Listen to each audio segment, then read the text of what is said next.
Claramente las reflexiones no son gratas. Evidentemente este es un caso más de los numerosos femicidios que tiene la provincia del Chaco.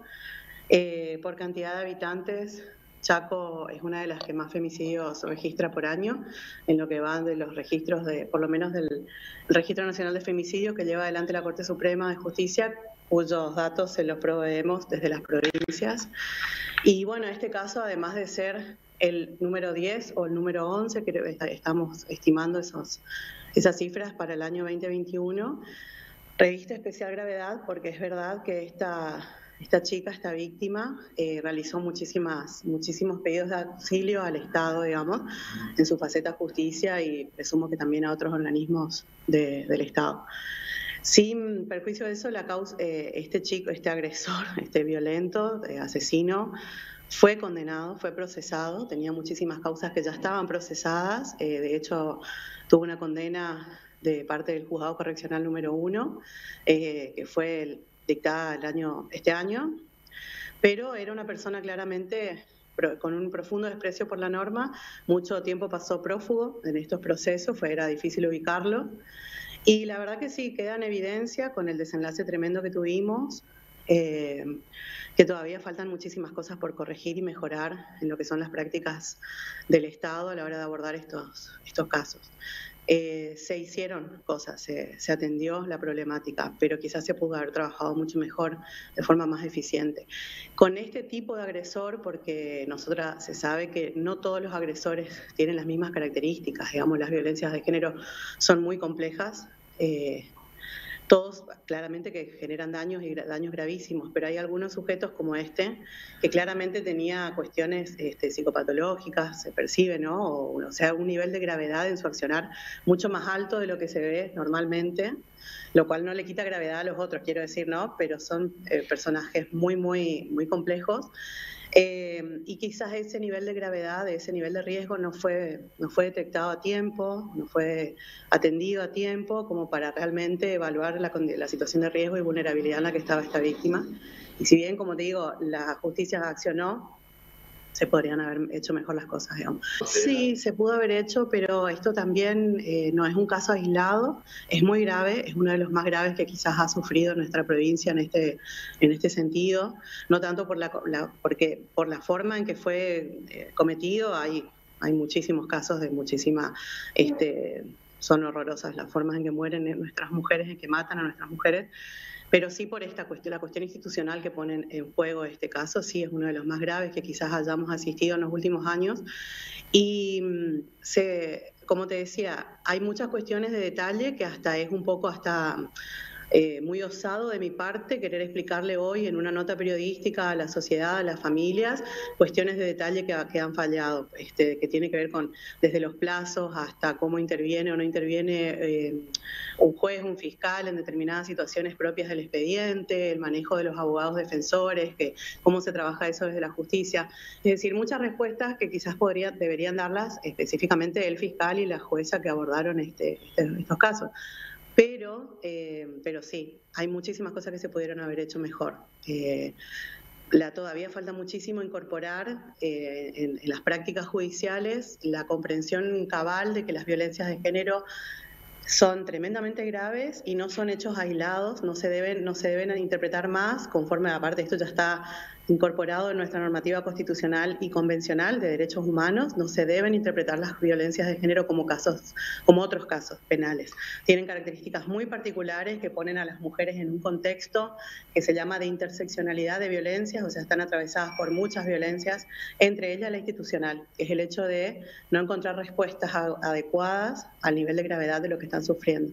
Y claramente esta es una muestra de eso. Muchas cosas, pero básicamente recursos. Hay que poner las políticas estatales y las políticas judiciales, deben darle la prioridad que se merecen este tipo de situaciones. Se ha avanzado mucho en estos últimos años, gracias al movimiento que han traccionado las mujeres, los movimientos de mujeres, las organizaciones de lucha en este sentido. Se avanzó mucho, tenemos un Ministerio de Mujeres, tenemos en la provincia una Secretaría de Género, pero se requieren muchísimos recursos más. Hay que poner plata básicamente para que haya más personas en las oficinas que se necesitan, más recursos, etcétera, un montón de cuestiones. Y cuestiones de detalle, como te decía hoy, que tienen que ver con las prácticas institucionales, como mejorar la cuestión de los plazos, los abordajes, porque a veces las oficinas funcionan de forma atomizada, digamos, o sea, una oficina que se dedica especialmente a violencias tiene un modo de actuar mucho más rápido, pero tiene que articular con oficinas que trabajan a un ritmo completamente distinto. Solo ese detalle, por darte un ejemplo, produce un montón de deficiencias a la hora de responder rápidamente a las situaciones. Entonces, podríamos empezar a pensar como lo tienen otras provincias, en no solamente fiscalías especializadas, sino en fueros enteros especializados en violencia de género, donde todas las oficinas que abordan la cuestión, porque intervienen equipos médicos, defensorías, asesorías, un montón de organismos que están vinculados, que deberían trabajar de forma más organizada y más rápida. Las cosas. Por ahí quizás no terminamos de dimensionar la magnitud de esto. Cada 55.000 mujeres hay un femicidio en el Chaco, que parece un número muy, muy alto, pero en realidad para el nivel de la tragedia no lo es. Tenemos números muy gravosos en este tema. Y definitivamente los juzgados, la fiscalía, sí, aún siendo especializadas, están saturadas de estos casos, porque también estamos con estos casos en los juzgados de faltas, que atienden las violencias más inmediatas, digamos, los malos tratos en la familia, que rápidamente se vuelven o delitos o cuestiones del juzgado de familia, los juzgados de familia y las fiscalías. O sea, hay varias oficinas dentro de la estructura judicial que abordan estos temas, y todas están colapsadas de esta cuestión. La violencia de género atraviesa nuestra sociedad, entonces si no se la toma con la importancia que merece, vamos a seguir contando víctimas como esta, lamentablemente. Lo esperable es que busque ayuda, que a pesar de todo esto sigan confiando en muchas personas que estamos en el Estado, que trabajamos para erradicar estas violencias, que a pesar de estas cosas que nos tiran para atrás, no tengan miedo de ir a pedir ayuda, de insistir por la ayuda, de ir a las oficinas que atienden las denuncias, tanto las del Poder Ejecutivo como las mesas de atención del Poder Judicial, a los juzgados de faltas o paz y faltas que tienen, por ejemplo, en el interior, que a veces es el único recurso inmediato que tienen en las localidades más alejadas de las ciudades centrales. Y por supuesto pedir ayuda a todo lo que es el entorno. Hago un llamamiento muy profundo a la comunidad, porque el Estado somos todos, digamos, y la comunidad tiene que dejar de naturalizar estas violencias. Tenemos que dejar de justificar a los agresores, tenemos que dejar de minimizar las violencias. Basta de chistes y de justificaciones que hacen que parezca que no importa. No es tan grave cuando pasan estas cosas a las mujeres. Entonces, como comunidad también protegerlas, generar redes. También pueden ir a las organizaciones. Por suerte, Chaco es una provincia que tiene muchas organizaciones sociales de ayuda a las víctimas. Pedir ayuda en cualquier lugar, en los espacios del Estado. Y juntar mucha fuerza, porque no es fácil, como estamos viendo. El camino por las oficinas no es fácil, pero se puede salir y hay mucha gente puesta en este trabajo.